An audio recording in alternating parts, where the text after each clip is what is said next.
My sister begged me to let her stay just for a few weeks. I never imagined she'd destroy my marriage from the inside. Part 1. The first knock that broke everything. When my sister Ava showed up at my door with a suitcase and red-rimmed eyes, I didn't hesitate.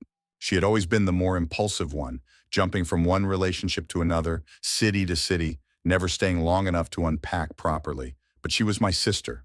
Family. And when family is in trouble, you help. At least, that's what I believed. She hugged me tight on the porch and whispered, "I have nowhere else to go." Jason, my husband, wasn't thrilled. He was polite, of course. He always was. "It'll be good to have her around," he told me with a thin smile that didn't quite reach his eyes. "But just a few weeks, right?" "Of course," I assured him. "She just needs to get back on her feet." And for a while, things felt manageable. We had dinner together like a real family. Ava helped around the house, took Lily, our 4-year-old daughter, to preschool when I had early meetings. She even cooked a few nights a week, always laughing, always telling stories that made Jason grin. I chalked it up to her charm. Ava had always been able to light up a room, but something shifted the night I got home late from work. I walked into the living room and there they were. Ava and Jason sitting close on the couch laughing at something on his phone. Jason barely noticed me walk in. Ava turned, smiled, and said, "You're home!" I tried to shake it off. They were just getting along. It was good they weren't awkward. I wanted them to be friends. Still, something inside me stirred. A week later, I caught them talking in hushed voices outside in the garden. When I stepped out, the conversation stopped. They exchanged a glance, a quick silent thing, and suddenly, I wasn't sure if I was still the main character in my own home. I told myself I was being paranoid. But paranoia doesn't explain the smell of her perfume on Jason's hoodie, or the fact that she started dressing nicer at home. Tighter shirts, shorter shorts, makeup she never used to wear indoors, or how he stopped touching me at night. I confronted Jason once in the kitchen. "Is there something going on between you and Ava?" He froze, then scoffed. "Are you serious? She's your sister. How could you even ask that?" I felt shame burn my cheeks. I muttered an apology. He walked out shaking his head. I wanted to believe I was overthinking. That stress was making me see shadows where there were none. But then, one Saturday afternoon, Lily came running into the bedroom with a child's honesty that cuts deeper than any adult lie. "Mommy," she said, "why was Daddy kissing Auntie Ava's tummy?" I froze. "What do you mean, baby?" She frowned. "In the kitchen, like this." She puckered her lips and made a kissing noise. And his hands were under her shirt. They were giggling.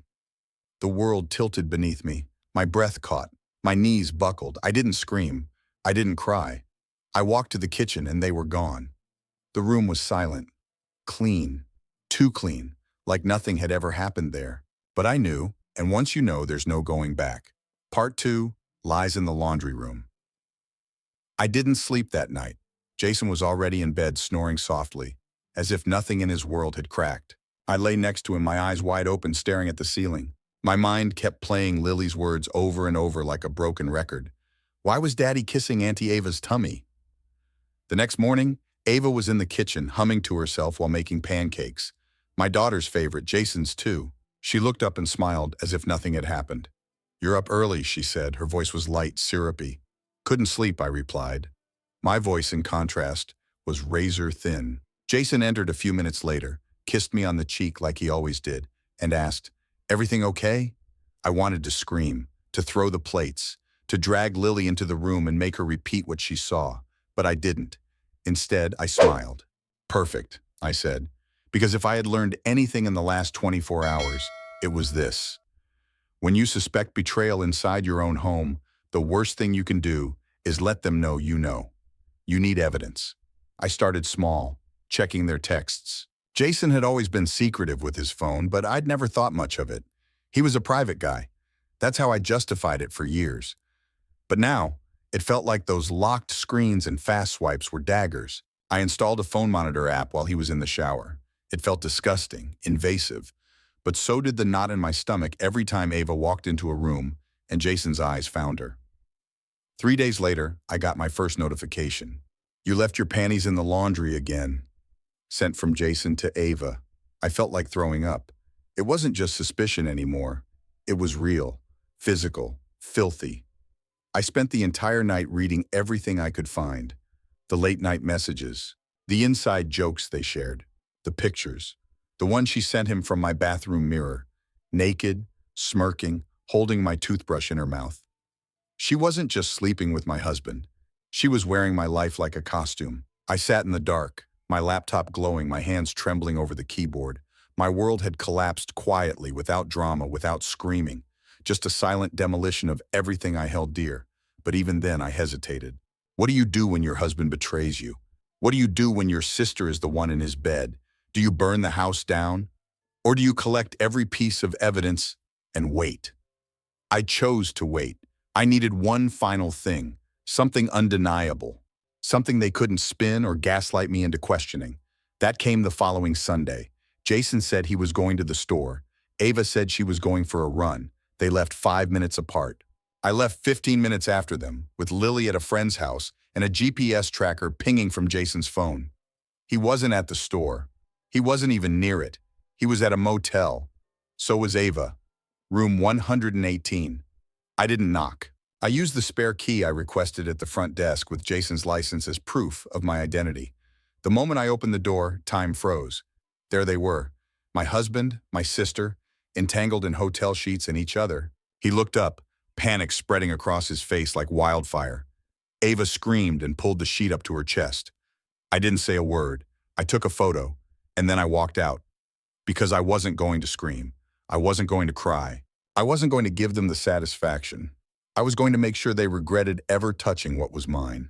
Part 3. Picking up the pieces. The days after I found them at the motel were a strange blur, like waking up from a nightmare that didn't end. I never confronted Jason right away. Instead, I held on to the photo, the texts, and the proof that Ava was no longer my sister, at least not in any way I recognized. I told my closest friend Sarah, who cried with me, hugged me, and reminded me I wasn't alone. She became my lifeline, my anchor when everything else felt like quicksand. Jason didn't come home for 2 days. When he finally showed up, his face was pale, like he'd seen a ghost. "You have to forgive me," he said, voice shaking. But I was too broken to respond. My trust, once a solid foundation, was rubble beneath my feet. I made him leave that night. I didn't know if I wanted a divorce or just space. I only knew I couldn't look at him without remembering every lie, every stolen moment. Ava, of course, disappeared, deleting me from social media, blocking my number, pretending I never existed. Part of me mourned the sister I lost. But most of me felt cold fury.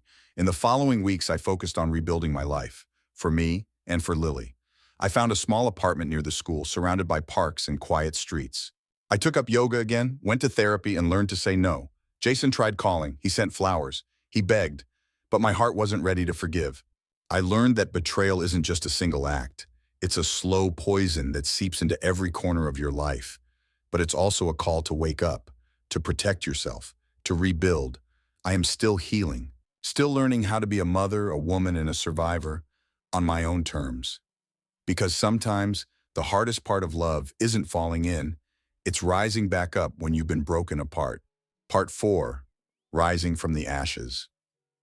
Months passed and life slowly began to feel like my own again. The pain was still there, a dull ache beneath every smile, every laugh, but I was learning how to live with it. I wasn't the same woman I had been before. I was stronger, sharper, and more aware of my own worth.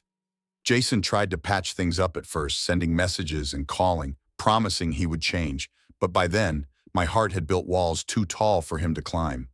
I didn't want empty words. I wanted truth, respect, things he had thrown away with every secret text and every stolen moment. Ava?